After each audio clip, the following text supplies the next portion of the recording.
The draft experience was shitty.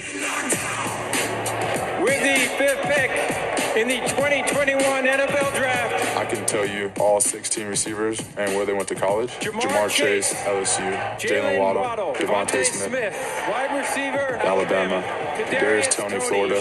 Rashad Bateman, Minnesota. Elijah Moore, Rondell Moore. Dwayne Eskridge, Tutu Atwell, Louisville. Terrace Marshall, LSU. wide receiver, LSU. With the 77th pick, Josh Palmer, Tennessee. Josh Palmer. De'Ami Brown, UNC. Amari Rodgers, Clemson. Nico Collins, Michigan. Anthony Schwartz, Auburn. With the 109th pick, And Des Fitzpatrick, Louisville. Courage, strength, leadership, bravery. Sheep follow the leader.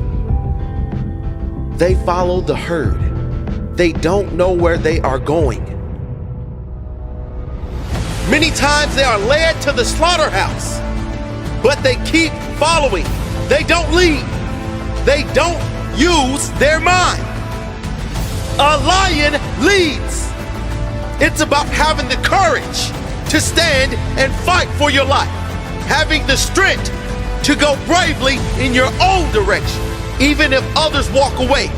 You tread your own path. Only you know what's best for you. Only you know what path to take. Only you know your courage, your strength, your heart. Everyone has the heart of the lion inside of them. Let it out. Let it scream out of you. Like the lion, unleash the beast in you. But for me, honestly, that chip on my shoulder hasn't gone anywhere from when I entered this league to now. So that's honestly where my motivation comes from, is that chip on my shoulder. And I try to keep pushing. Are you a gazelle or are you a lion? If the lion is the king of the jungle, how can he be the king of the jungle? If he's not the biggest, the elephant is probably one of the biggest. He can't be the fastest because that's a cheetah. He can't be the smartest. So he's not the biggest, the fastest, or the smartest. So how does a lion become the king of the jungle? His mentality. That's the only difference of a lion and an elephant. When a lion walks up and sees an elephant, he thinks lunch. An elephant thinks run. It's all mentality. Because when a male lion walks up, he may be outnumbered by a pack of hyenas, but I'm king of my jungle because of my mentality.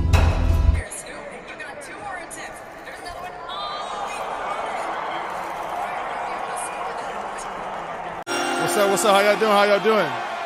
Damn, so this is what it feels like to be up here, huh? This is nice. 202 balls. It's well documented, the extra work you put in after practice. Where does that motivation come from, and where does that number come from? So the motivation, honestly, it's been something that I've been doing for a long time now, since I was in high school. The number 202 actually stems from when we were younger. We used to go, do the 7-on-7 circuit, and there was this kid, he had really good hands. And my dad went up to his father and he was like, "What does your son do to have these great hands?" And he goes, "We have a jugs machine. We catch 200 balls in the jugs every day." And so my dad, being the dad he is, he went and bought a jugs machine, and he said, "We got to be better than him. We got to catch 202. So that's where that number comes from. I actually have my goals written down on my notebook. What I want to achieve every year. So what I want to achieve this year, going into the season, my personal goals. And then right below that, I have the 16 receivers written down, where they went to college, right below that. And so I read that whole list 3 times before I go to practice every day. So it's something that I'll never forget, something that I make sure I'm always reminded of, because it's kind of like someone in your family passing away. As years go on, you kind of, it gets easier on you and you start to forget about it a little more. But it's something that, you'll never forget. So I personally never forget it.